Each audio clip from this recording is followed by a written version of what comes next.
What's up? What's up? It's your boy Domuto. We back with another video watching Patrick CC Escaping Hollywood Hell. Lindsay Lohan barely survived. Yeah, Lindsay Lohan has a crazy story.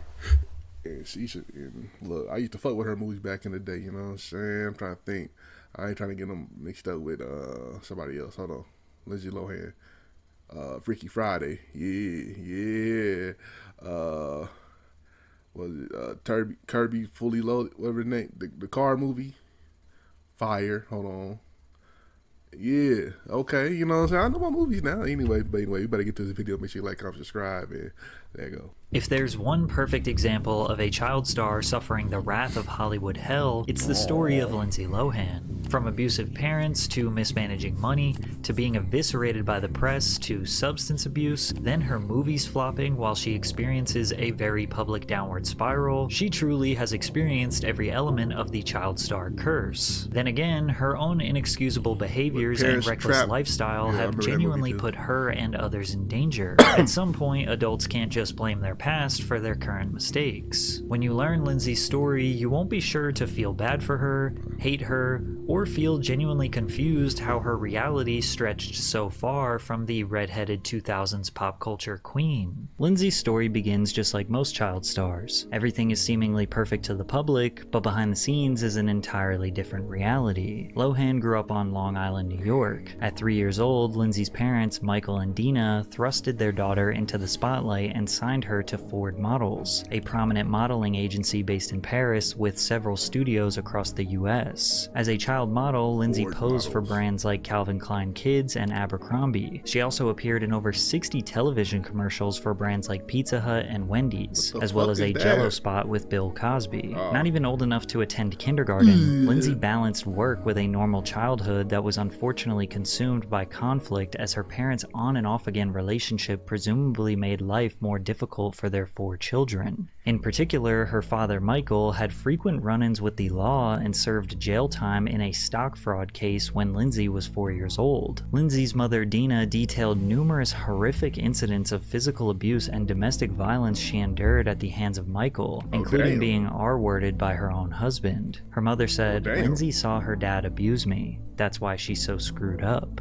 Michael vehemently denied all accusations, but you'll notice her father's behavior gets her in trouble throughout her career. Despite the conflict that pursued at home, Lindsay excelled in the workplace. In 1998, Lohan competed against more than 1,500 young actresses to book a lead role in the remake of the 1961 romantic comedy film, The Parent Trap. The film follows identical twin sisters who are separated at birth due to their parents' divorce. Each parent takes one of the twins to raise without informing the other twin of their existence. Throughout the film, the twins accidentally meet for the first time at a summer camp in Maine. Initially unaware of their relationship, they quickly realize they are sisters and devise a plan to switch places with the aim of reuniting their parents. Because the film revolved around identical twins, each actress submitted audition tapes for both roles. I don't know if I was alone here, but when I saw this movie as a kid, I genuinely thought these were 2 different people. Her feature film debut in The Parent Trap not only showcased her potential as a leading actress, but earned her critical acclaim. Lohan did not just do her part alongside legendary actors like Dennis Quaid and Natasha Richardson, she excelled and received praise from critics for her performance. Her debut was a resounding success, and the film earned over $92 million at the worldwide box office. She was Hollywood's next child superstar. The film earned Lohan a Young Artist Award for Best Performance in a Feature Film and a 3-film contract with Disney. The first film in her contract was another remake, more specifically a remake of the 1976 comedy film Freaky Friday. Freaky Friday centers around a mother and a daughter who magically swap bodies. Throughout the film, the pair are forced to live each other's lives. The mother has to navigate the complexities of high school. In contrast, the daughter must manage her mother's work responsibilities as a psychologist and prepare for her mother's upcoming wedding to her fiancé. Freaky Friday wasn't just a cult classic for 90s babies who grew up on Disney. It grossed over $160 million at the worldwide box office. It's also also worth mentioning that Lindsay's aesthetic didn't match the typical bright-eyed, bushy-tailed Disney star. She had more of the alternative, Avril Lavigne-esque look that made her seem more mature,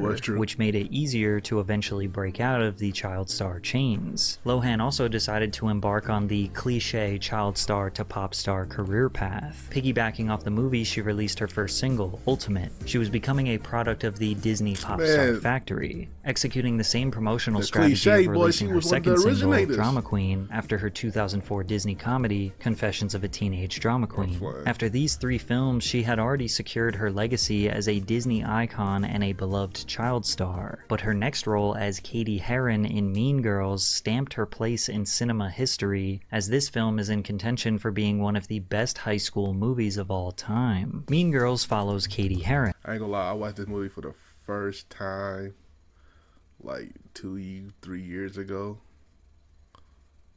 and trying to think, well, how I feel about this movie. It was alright, I guess. A teenage girl who moves to Illinois from Africa, where she has been homeschooled her entire life. Why don't I know you? I'm new. I just moved here from Africa. What? So if you're from Africa, why are you white? She starts attending North Shore High School and is overwhelmed by the social dynamics and cliques. Katie is befriended by 2 social outcasts who teach her how to adapt to the school's social structure. She is also noticed by the Plastics, led by Regina George, for her good looks. The Plastics invite Katie to join their group, and Katie is encouraged to accept the invitation as a way to spy on the Plastics, break down their popularity, and expose their evil intentions to the whole school. Upon release, Mean Girls received positive reviews from critics, and although it was over-exaggerated, it did provide a somewhat realistic lens into the cruel and unapologetically mean behaviors and attitudes of high schoolers. And it definitely created quotable scenes that have lasted 2 decades. I can't go out. I'm sick. Boo, you whore. The film was a massive commercial success, grossing over $130 million at the worldwide box office. Lohan won the award for Breakthrough Performance at the 2004 MTV Movie Awards, which she actually got to host. I cannot believe I'm hosting the MTV Movie Awards. This is going to be so much fun. Oh yeah, these are my parents, Donald and Judy Lohan. Hi, gang. It is always so nice to meet Lindsay's friends. MTV said they had to be here with me, since I'm not 18 yet. She's the youngest host they've ever had. Lindsay Lohan was on top of the world. At age 17, she was already doing cover shoots with headlines that read, "Why is America falling in love with Lindsay Lohan?" She even got to host Saturday Night Live. Lindsay was in the prime of her career, and although we probably remember her as being extremely popular and relevant for many years, her dominance only lasted roughly from 2003 to 2006 as her commercial success and public perception would start to spiral out of control. Her troubled household in New York seemed to reach a tipping point. Just before hosting the MTV Awards, her father, Michael Lohan, age 42, was accused of striking his brother-in-law, Matt Sullivan, at a First Communion party at the family's home in Merrick, New York. Her father was arraigned in First District Court in Hempstead on charges of second-degree assault and aggravated harassment. He maintains that Sullivan was drunk and responsible for the fight. A few days later, her father was due in a Manhattan courtroom to face similar charges in an unrelated case for allegedly beating up a city sanitation worker. That same month, Michael was arrested and charged with theft of services after allegedly skipping out on a $3,800 bill at a hotel. These incidents further placed a spotlight on Lindsay, who was unfairly held accountable for her father's actions. But in July of 2004, Lindsay officially turned 18 and moved to Los Angeles by herself. Instead of buying a house, she used her multi-million-dollar movie earnings to live in hotels, spending 1 year at the Hollywood Roosevelt, followed by 2 years and 2 suites at the Chateau Marmont. And these rooms cost hundreds, maybe thousands of dollars per night. She was easily spending upwards of $1 million per year to live in hotels. Lindsay said, "I didn't want to be alone, so whatever I needed, I could just go downstairs and there were people there." She now recognizes the unhealthiness of that, a combination of being a misguided teenager with millions of dollars while struggling with the trauma of her parents was a recipe for disaster. The early 2000s was also notorious for sexualizing young female stars. A Brenty and Medicine, a Brenty and Medicine, a Brenty and Medicine. The magic isn't happening.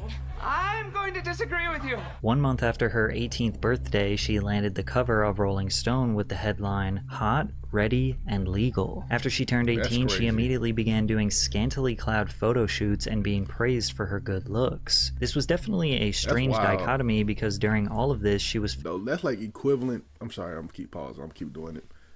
Herbie fully loaded. Anyway, that's equivalent to like girls like straight out of high school going straight to like OnlyFans. Like, damn, like you didn't even try. You even tried to work life. You didn't try college at first. You just gonna go straight to OnlyFans. You ain't even like, damn. All right.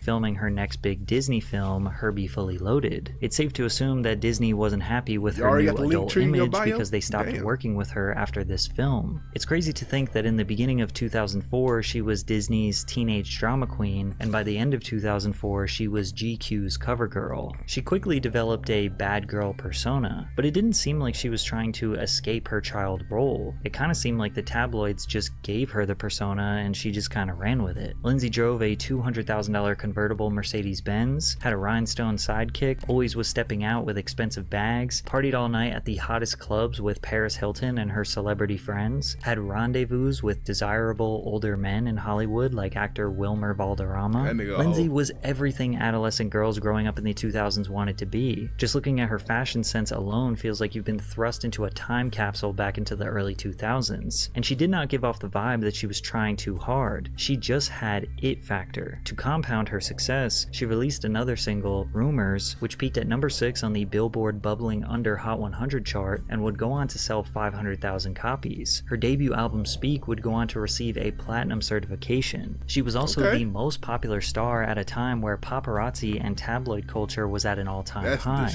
They swarmed her like flies everywhere she went, shouting random questions at her, trying to get her to slip up, hoping to capture just one frame of her looking disheveled or messy to have a cover story. One time she even crashed her car trying to escape the paparazzi, only for them to spin the narrative on her and blame her for driving recklessly, when it was actually a member of the paparazzi who crashed into her car trying to get a picture of her. Her physical health was deteriorating due to her chaotic life. She said, "I had no time to go to the dentist, but something happened with my tooth. The dentist had to come see me. It was just so much all the time." Then in October of 2004, Lindsay was hospitalized for 5 days for heat exhaustion, with a representative later revealing she had a kidney infection due to her being dehydrated and overworked. However, Lindsay often arrived late and exhausted to set because she spent so much time partying. In 2006, while working on the romantic comedy film Just My Luck in New Orleans, Louisiana, the tabloids captured Lohan at numerous bars and nightclubs after long days of filming. The film crew saw her partying in the papers and were frustrated with her performance on set. "I've never seen anything like this. She's making our lives hell. It's just not professional," one film crew member remarked. While working on the film Georgia Rule, James G. Robinson, the chief of Morgan Creek Productions, wrote a letter to Lohan scolding her for her behavior. "You and your representatives have told us that your various late arrivals and absences from the set have been the result of illness. Today, we were told it was heat exhaustion. We are well aware that your ongoing all-night heavy partying is the real reason for your so-called exhaustion." News of her lousy behavior spread across the industry as many deemed her irresponsible and unprofessional. She lost out on several movie roles, including A Woman of No Importance and The Edge of Love. Tired of her addiction impacting her career, Lindsay entered a drug rehab program for the first time in January of 2007. During her 30-day stay at the Wonderland Center in LA, Lohan continued working on the film I Know Who Killed Me. Unfortunately, things only got worse on May 26, 2007, when Lindsay lost control of her Mercedes-Benz and struck a curb in Beverly Hills, California. She was promptly arrested on a misdemeanor drunken driving charge. Immediately, Lohan checked into the Promises Treatment Center in Malibu for her second visit to rehab. After her 45-day rehab stay, Lohan was voluntarily fitted with an alcohol monitoring bracelet. Just 2 weeks after checking out of rehab, a woman called Santa Monica police alleging that Lohan was trying to run her down with a car. The police arrested Lindsay once again and charged her with drunken driving, cocaine possession, and driving with a suspended license. It's also important to remember that even when she was attending AA meetings and attempting to do the right thing, she was still being hounded by paparazzi. Just look at them waiting for her after she leaves an AA meeting. That's wild. Somebody trying to get clean, they just all in her face. She already embarrassed trying to get it going in there. Let her go! In August 2007, Lindsay entered rehab for the third time but opted to go somewhere isolated instead, checking into the Cirque Lodge Treatment Center in Sundance, Utah. While in rehab, she pled guilty to misdemeanor cocaine use and driving under the influence. Lohan was sentenced to serve 1 day in jail along with 10 days of community service and 3 years of probation. She also had to pay a fine and enter an alcohol education program. By October, her stint in rehab was over. Despite being sentenced to 1 day in jail, she spent a measly 84 minutes in a Los Angeles County jail due to what the sheriff described as jail overcrowding. As if her legal trouble and reputation weren't bad enough, all of her films after 2007 either bombed commercially or received overwhelmingly negative reviews. Her career was almost at the point of no return and she had to get clean. In 2008, she managed to stay out of trouble. Well, besides saying this about Barack Obama. You know, you were a really big Obama supporter, so tell me what that night meant for you. It was really exciting. It was such a, I mean, it's an amazing feeling. It's our first, code president. Paparazzi and Colored gossip sites knew president. she was a ticking time bomb, and they did whatever they could to be the first to report That it. was yeah. Nobody used the word colored no more. That was just crazy. Any thoughts about the image? Hold up till I tell you, okay? Hold up. You're gonna go up right there. Lindsay, my battery pack is going out. We're gonna move her up. All right, guys, you need to move. You need to move. They were so desperate for a story that sometimes the story was that she was being swarmed by paparazzi. Check out this video where they follow her to her girlfriend's house at 6 a.m. and record them having an argument inside of their house. So you been party all night, Lindsay? You gonna stalk Samantha right now? You're disgusting. Stop it. Mind your own business. Although it was her own behavior that was destroying her life, we can all agree that having invasive paparazzi waiting outside of your house and filming your private conversations would drive anyone crazy. They wanted to break her down for their own benefit, and that's exactly what would happen. In October of 2009, a Beverly Hills judge extended her probation because Lohan had not been attending her required alcohol counseling program. On May 20th of 2010, Lindsay, who had attended the Cannes Film Festival in France, missed a required court appearance claiming she had lost her passport. Although the judge issued an arrest warrant, it was withdrawn after Lohan's representative posted her $100,000 bail. The hearing was scheduled for July 6th, where a judge ordered Lindsay to serve 90 days in jail for missing alcohol counseling sessions in violation of her probation. Lohan also had to spend 90 days in a drug and alcohol rehab program after her jail term ended. The video of her receiving her sentence and breaking down went viral. 30 days in jail on the first DUI case consecutive, and 30 days in jail on the second DUI case consecutive. That's 90 days in jail. The court is also going to order Dr. Sharma or appoint Dr. Sharma. Photos later surfaced of her in court with the words "you" painted on her fingernails. On July 20th, Lindsay began her sentencing at the Linwood Correctional Facility, but would be released after less than 2 weeks behind bars. Her mugshot became an iconic pop culture moment as she would become the original mugshot shawty. She began her court-ordered rehab only to be released after 23 days instead of the instructed 30. Less than a month later, Lindsay revealed to her supporters on Twitter that she failed a recent drug test but was working hard to overcome her drug addiction. Regrettably, I did in fact fail my most recent drug test, and if I am asked, I am prepared to appear before Judge Fox next week as a result. A probation report released later revealed that the drug test failure involved cocaine and amphetamines. Lohan returned to court on September 24th, where the judge ordered the preliminary revocation of her probation. Lindsay seemed defeated as deputies cuffed her hands behind her back and walked her out of the Beverly Hills courtroom. She'd be thrown in jail again, but was released that night after another judge overturned the decision and granted a $300,000 bail. Are you noticing a pattern here? Less than a month later, Lindsay reportedly visits the Camofi & Company jewelry store, where she walks out with a necklace valued at $2,500 around her neck before a store clerk calls the police to report it missing. Upon investigation, one of Lohan's associates hands the necklace to the police, resulting in Lindsay being charged with felony grand theft. On April 22nd, 2011, Lohan spent 5 hours in custody before posting a $75,000 bail after being sentenced to 120 days in jail for violating violating her drunken driving probation by being charged with theft. She's also ordered to perform 480 hours of community service. However, her theft charge is reduced to a misdemeanor. I know I sound like a broken record, and I could keep detailing her arrests because there are so many more, but most of them involve her violating her probation by failing drug tests or not showing up to court hearings, and then whenever she would eventually get to court, she would get sentenced and then somehow magically bail herself out, get out of doing jail time, or get out of doing community service somehow. Rinse and repeat that process multiple times per year. She lost her appeal to the public. She was only 26 years old, but looked like she had aged a decade. Lindsay claims that she kept gossip sites in business. A little bit about me.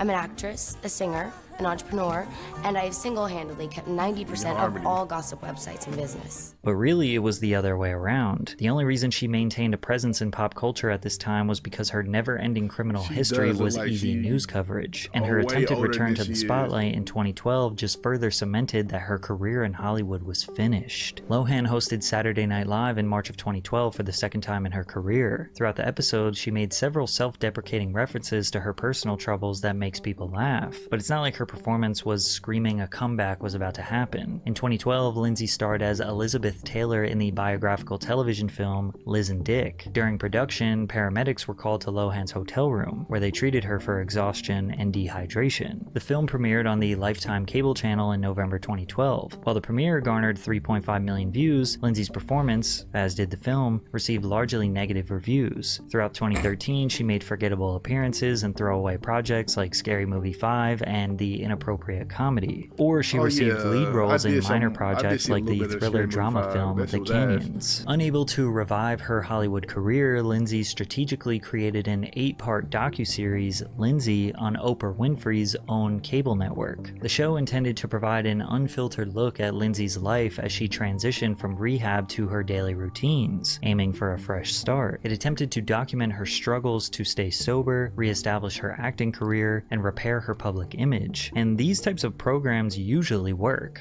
People feel bad for celebrities as they discuss their deepest vulnerabilities on camera for millions to criticize. They're so brave for doing that, people usually say. But it didn't work for Lindsay. The ratings for this docuseries dropped substantially with each episode, as Variety described the series as boring, claiming that Oprah and Lohan were using each other for content. Are you an addict? Yeah. And what is it you are addicted to? What is your drug of choice or drugs of choice? Alcohol. Alcohol. Yeah. Because that in the past was a gateway to other things for me. Other things like? I'd never abused, I tried cocaine with alcohol. And I'd never That's done when those you were things arrested the without first time, drink. correct? Yeah, possession. Yeah, I had it. possession. Since she was a tabloid queen for years, nobody was interested in seeing her make a comeback. Aren't you supposed to be in rehab now? Do you not watch anything that goes on? I Are you do. a tabloid now? Now here's what May 2nd. I was under the May 2nd. Yes. And how long will you be in rehab? 3 months. How many times have you been in rehab? Several. And how will this time be different? What are they rehabbing, first of all? What is on their list? What are they going to work on when you walk through the door? That's a crazy We can discuss this in the pre-interview. Her career in Hollywood was officially over, crazy. and the tabloids only wanted to bring her down even more. An infamous sex list was leaked that featured 36 A-list stars that Lindsay Lohan allegedly hooked up with, including Ashton Kutcher, Joaquin Phoenix, Justin Timberlake, Adam Levine, and many others. Lindsay later admitted that the list was real. That was actually my 5th step in AA with Betty Ford. And someone, when I was moving during the OWN show, must have taken a photo of it. And so that's a really personal thing. Wow. And it's really unfortunate. Feeling absolutely defeated by the Hollywood hellscape, Lindsay randomly moved to Dubai for privacy in an attempt to rebuild her life. Paparazzi is illegal in Dubai, so she doesn't have to worry about getting followed by cameras. Lindsay spent the next few years detached from the spotlight, focusing more on her newfound religious views as she studied and considered converting to Islam. But even more rumors spurred that she was a high-class escort, and it didn't help that in 2013 her own father was quoted saying that she is getting paid to date rich men. According to the reports, these dates last for several days and the men shower her with lavish gifts like jewelry. Since Lindsay was living in Dubai, which is notorious for yachting conspiracies, where women subject themselves to to disgusting sex acts for insanely wealthy men, plus being photographed cozied up with much older men, along with her failed career and bottomless legal expenses and potential drug habit. Gossip sites were convinced that she was a high-class hooker, and that's how she maybe maintained her lifestyle. But disappearing to Dubai worked. Nobody was talking about Lindsay anymore. Nobody was harassing her. It was now 2017, over 10 years since Mean Girls, and we had witnessed countless child stars rise and fall. She started appearing in the news again around 2017 and 2018, but only for extremely strange controversies. Like in February of 2017, when airport security asked her to take off her headscarf while going through security, to which she claimed to have been racially profiled. She said, "I was flying to New York recently, I was wearing a headscarf and I got stopped and racially profiled for the first time in my life." Obviously, people ran with the narrative that a privileged white actress claimed to be racially profiled, but to give her the benefit of the doubt, she was trying to say that she has a deeper understanding of Arab women who are judged or unfairly profiled for their culture. She just kind of chose her words wrong. She also gained a lot of media attention for her fake accent. That was wild. You know, you understand the Muslim Islamic culture. You understand that life is bigger than everything that we see. Americans are very close-minded in that sense. This is just me holding it with me walking, going. Whereas the paparazzi maybe across the street, I didn't know. And they crucified me for it in America. They made me seem like Satan. While most people were making fun of her for being cringe or accusing her of cultural appropriation, psychologists say otherwise. She is making herself as the person with whom she is speaking with, Kulesa said. Why do we do it? Liking is not the only goal. Mimicry imitating behavior is described as unconscious tendency to create bonds with others, a social glue which bonds us to other people. It seems it is imprinted in our nature. Lindsay garnered even more negative attention in October 2017 when she publicly defended former film producer Harvey Weinstein amid his Me Too allegations. Hi, this is Lindsay Lohan. Hi, I'm in Dubai. I'm home. And I feel very bad for Harvey Weinstein right now. I don't think it's right what's going on. I think Georgina needs to take a stand and be there for her husband. And he's never harmed me or done anything wrong to me. We've done several movies together. And so I think everyone needs to stop. I think it's wrong. So stand up. You know, when a drunk Lindsay Lohan is defending you, you've hit rock bottom. Someone tell her he's not a producer anymore. He can't give her a job. But then something even weirder happened when she went live on Instagram and tried to steal a homeless woman's children after they refused her help. So I want you to tell America what you need, and I will get it for you. Yalla khabiti wallah. And I calm down. She then proceeds to demand that the children come with her and sleep in her hotel with them for the evening. You cold? You want to come with me? Come with me. Come. Come. I'll take care. Let me take care of you guys. Do you want to stay in a hotel tonight? Do you want to watch movies? Yeah, Yanni. Let me take him for the night. Let him stay for the night. One night. They're not going with you, white woman. For about 5 minutes straight, she tries to convince this mother to release her kids to Lohan, but the mother refuses, so Lindsay begins to start shaming the mother. And you should be doing what you do for your children so they have a better life. Eventually, the family begins to get up and Lindsay attempts to forcibly grab the children. After they refuse and walk away, she proceeds to follow them and labels them Syrian refugees who are trafficking children. Are you excited? Let's go. Honey, wait, no. Shoes first. Let's go. Get up. What are you doing? Get up. Guys, you're going the wrong way. My car's here. Come. Look what's happening. They're trafficking children. What the fuck? I won't leave until I take you. That's crazy. Now I know who you are. I won't leave till I take you. It's crazy. This is not Arab. You're ruining Arab culture by doing this. You're taking these children. They want to go.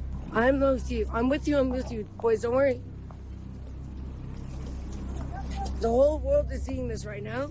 I guess it seems like her heart was in the right place, but it's odd that she would assume a mother would just give her children up to a stranger. And while most people expected Lindsay to just fade into her irrelevance, live her life in the Middle East, and only pop up when she has random, strange controversies, she actually made an unexpected comeback. MTV gave her a reality show because their network was on the brink of shutting down and they were grasping at straws trying to get views. Lindsay Lohan's Beach Club focuses on Lindsay as she manages her new beach club in Mykonos, Greece, and follows the lives of the staff hired to work there. During the filming of this show, she went viral for her dancing on stage at a bar, which became a trend on social media coined the hashtag #DoTheLilo challenge. This was the most positive press she received in years. She also became a panelist on the Australian edition of The Masked Singer. Lohan was slowly introducing herself back into the mainstream media and seemed much healthier than she had been in the past couple of years. She got a huge lucky break when the biggest network in present-day media, Netflix, approached her to star in one of the studio's annual Hallmark Christmas films. In May of 2021, Netflix announced Lindsay's major return to acting by starring in a Christmas romantic comedy about a spoiled heiress who loses her memory following a skiing incident. She spends the holidays cared for by a down-on-his-luck widower and his daughter. Falling for Christmas was Lindsay's first time starring in a lead role for a major production in several years. For the first time in a long time, Lohan appeared in a magazine not to discuss her troublesome past, but to promote a film she felt passionate about helping create. Rolling Stone called Falling for Christmas a formulaic film that reminds audiences what made Lohan a movie star in the first place. After the release, the filmmakers talked about working with Lohan, saying, "She's such an amazing actress and comedian, and it was really fun working with her. She's really prepared and very professional," along with landing a number of magazine covers. In March of 2022, Lohan reportedly signed a deal to star in 2 more films for Netflix. That same month, Lindsay announced her pregnancy in an Instagram post with the caption, "We are blessed and excited." Lindsay and her husband welcomed their son in July of 2023. The first film of Lohan's 2-picture deal with Netflix was the romantic comedy Irish Wish, where the director also spoke highly of her work ethic. She is very involved in the story and is really communicative. She's really easy to work with that way. She seems to be taking her comeback seriously this time, and putting in the work to prepare her reputation. Lohan's second upcoming film with Netflix, Our Little Secret, is scheduled to release for the holidays of 2024, while Disney Pictures announced a sequel for Freaky Friday where Lohan and Jamie Lee Curtis would reprise their roles from the 2003 film. Despite the complications with her family, including briefly cutting contact with her father, Lindsay revealed that she's on good terms with both of her parents, and in July of 2023 the family gathered for the first time in the last 7 years. In the past few years, people have become more empathetic and understanding of how unfairly treated child stars were. At one point, they were making headlines and being crucified for stupid mistakes that any teenager would make. In Lindsay's case, she was thrown into acting at age 3, raised by an extremely complicated family with a father who was constantly in and out of jail and allegedly abusive. Compound that with the insane paparazzi following her everywhere, prying at her, hoping for a single slip-up. It will drive anyone mad, and it's clear that all of that led to her addiction, which took a huge toll on her life. And addiction is a complicated disease, a disease that many people pass judgment on to others, but it takes a lifetime to fight. Now, as far as her relationship with the Saudi crown prince and what was going on in the Middle East, who knows? But we can only hope that her intentions were genuine and be grateful that she seems to be happy, healthy, and back on the right track. Look, Lindsay Lohan's a child star legend, you know what I'm saying? She is. Child star legend, and and child star goes through a lot, man. They go through a lot when they're young, so it's crazy. It's very, very crazy. But anyway, shout out to Patrick CC for this video. Make sure you like, comment, subscribe. Check out the last Patrick CC video I'll react to right here, and check out another video you might enjoy right here. And I'll catch y'all next time. Peace.